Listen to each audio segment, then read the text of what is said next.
여러분 안녕하세요. 은퇴를 앞둔 많은 분들이 여생을 살아가는데 과연 얼마나 많은 자금이 필요할까 걱정하는 경우가 많습니다. 당연히 다다익선이라고 얘기할 수도 있겠지만 그래도 평균적인 수준에서 적절한 노후 생활을 하려면 실제로 얼마나 많은 재원이 필요할지 구체적으로 계산해 보는 것도 필요할 것 같습니다. 어떤 자료에서는 10억 원이 필요하다 또는 20억 원이 필요하다고 얘기하는 경우도 있지만 어떤 방식으로 젊은 나이 때부터 이 재원을 마련해야 할지 준비하는 것도 필요한 게 사실입니다. 가장 중요한 것은 물론 어떻게 사느냐겠죠. 부자로 사느냐 아니면 힘들게 어렵게 사느냐 또는 보통 사람들 수준으로 적절히 살아가느냐 이것이 중요한 기준이 될 수 있겠죠. 실제로 부자의 기준은 국가나 공동체의 성격에 따라서 달라지기 마련이지만은 한국에서는 과연 얼마를 갖고 있어야 부자라고 할 수 있을까요? KB금융그룹이 매년 발표하는 자료에 따르면은 대체로 금융자산이 한 10억 원 정도 보유해야 부자라고 할 수 있다고 합니다. 그런데 2022년 자료에 따르면은 이 기준에 부합하는 사람은 우리나라 전체 인구의 0.82%인 42만여 명에 불과합니다. 미국의 어느 기관에서 세계 17개국을 대상으로 삶의 가장 의미 있는 중요한 가치가 무엇이냐고 물어봤다고 해요. 다른 나라에서는 대부분 가족을 가장 중요한 가치로 삼고 있는 반면에 유독 우리 대한민국에서는 물질적인 풍요가 가장 중요한 가치라고 대답했다고 합니다. 우리 한국인들이 왜 물질적인 풍요에 대해서 이렇게 큰 관심을 갖고 있는지에 대해서는 여러 방면에서 더 많은 연구가 필요할 것 같습니다.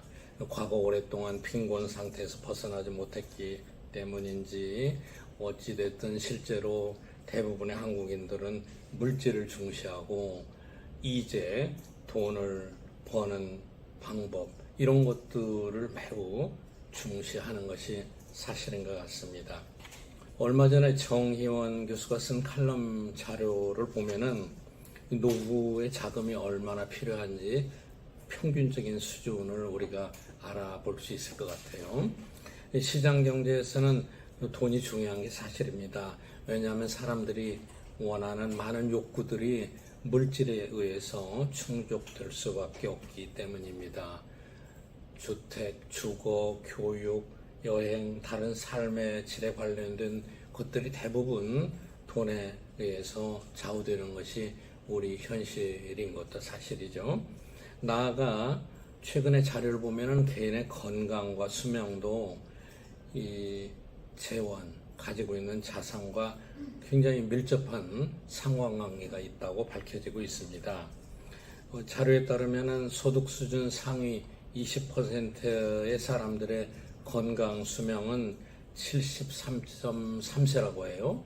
그런데 하위 20%에 속해 있는 계층에서의 건강 수명은 대체로 65.2세라니까 무려 8세나 차이가 납니다. 이게 2018년의 자료이니까 최근에는 더 벌어졌을지도 모르겠어요. 미국의 경우에는 소득 상위 10%에 해당하는 사람이 하위 10%에 해당하는 사람보다 무려 20년이나 길게 살고 있다는 보고도 있습니다. 그러니까 건강도 어느 정도는 이 물질로 돈으로 조절될 수 있다는 얘기가 되는 것이죠.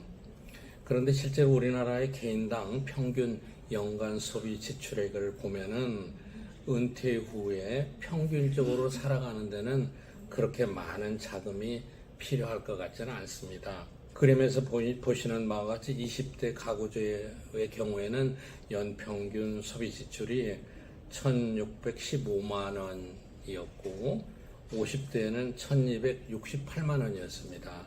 그러니까 20대 가구주 한 사람의 연간 소비 지출액이 가장 많고 그 이후로는 점차 감소해서 70대에는 그렇게 많은 액수가 필요하지 않는 걸로 나타났습니다. 그러니까 70대에는 1,042만 원, 80대에는 820만 원으로 줄어들었네요. 그러니까 우리가 70대 이후에 큰 질환을 앓지 않고 건강한 생활을 하시게 된다면 실제 평균 생활비는 그렇게 높은 금액으로 나타나는 것 같지는 않습니다. 바꿔 말하면은 건강한 삶을 유지하는 것이 노후 생활비를 줄이는데 가장 중요한 관건이 되고 있는 것이죠. 만약에 노인이 돼서 요양 서비스를 받게 된다면은 월 평균 비용이 대략 200~300만 원은 들어간다고 합니다. 그러니까 간병비의 부담이 큰 것이죠. 만약에 24시간 간병인의 도움이 필요하다면은 월 기준으로 500만 원 정도나 지출된다고 합니다. 이 간병비를 모두 다 예금이나 이자 수익으로 충당한다면은 무려 20억 가까운 현금이 필요하게 되는 것이죠. 그러니까 노년의 건강을 유지하는 것이 결국은 20억 원의 자산을 갖고 있는 그런 가치라고 볼 수도 있겠죠. 2021년에 국민연금연구원에서 분석한 적정한 노후 생활비는 개인당 월 177만 원이었습니다. 부부 기준으로는 277만 원이었고요. 또 작년에 가계복지금융조사를 보면 70대 가구의 연간 평균 소비 지출액이 1932만 원이었어요. 그러니까 이런 기준에 따른다면은, 그리고 건강한 삶을 유지하신다면은 노후 생활을 즐기는데 10억, 20억 그렇게 큰 거금이 필요한 것 같지는 않습니다. 일생을 라이프 사이클에서 보면 저축할 수 있는 것은 대체로 한 30년 정도 된다고 합니다. 이 시기에 왕성한 경제활동을 통해서 소득도 많이 창출하고 저축을 많이 해야 노후에 안정적인 삶을 유지할 수 있고 또 안정적인 재원을 확보할 수 있는 것이죠. 어떻게 이게 가능할까요? 요즘처럼 금리가 높은 때는 고금리 상품에 안전하게 복리로 투자할 수도 있겠죠. 또 일부 재원은 지속적으로 수익을 낼 수 있는 금융 자산을 찾아야 되겠죠. 금리 수준이 비록 낮더라도 복리로 환산되는 금융 상품에 투자한다면 수십 년 후에는 상당히 큰 수익을 누릴 수 있는 거 여러분 아시죠? 이것은 제가 이미 오래전에 유튜브에서 설명드렸습니다. 10대 아니면 더 어린 시절부터 시작하는 것이 바람직합니다. 그리고 워렌 버핏의 교훈을 인용하면서 위험도가 있긴 하지만 미국의 S&P 500 같은 지수에 투자해도 장기적으로 큰 수익을 거둘 수 있다는 것도 이미 제가 유튜브에서 설명드린 바 있습니다. 물론 자산을 증식시키는 방법은 여러 가지가 있겠지만은 우선은 안정성과 수익성 그리고 유동성을 적절히 배분하면서 평생을 저축할 수 있는 습관을 가지고 실천해 나가는 것이 아주 중요하죠. 늦어도 20대, 그보다 더 어릴 때부터 이런 습관을 갖게 만드는 것이 매우 중요합니다. 사람들의 행복은 항상 상대적입니다. 물질적인 목표를 절대 기준으로 삼는 사람들은 아무리 재원이 많아도 평생 동안 행복감을 느끼지 못할 수도 있습니다. 그러나 그것보다는 자신의 욕구나 목표를 높게 설정하지 않고 겸손하게 갖고 지낸다면 높지 않은 소비 수준에서도 큰 행복감을 느낄 수가 있습니다. 그러니까 물질적인 행복이라는 것은 절대적인 자산 규모에 의해서 결정되는 것이 아니라 분자에는 소비 지출액이 있고 분모에는 사람들의 욕구가 있는 그런 분수값이라고 흔히 얘기합니다. 분모인 욕구가 상대적으로 낮다면은 분자인 소비 지출이 많지 않아도 항상 행복할 수 있는 것이죠.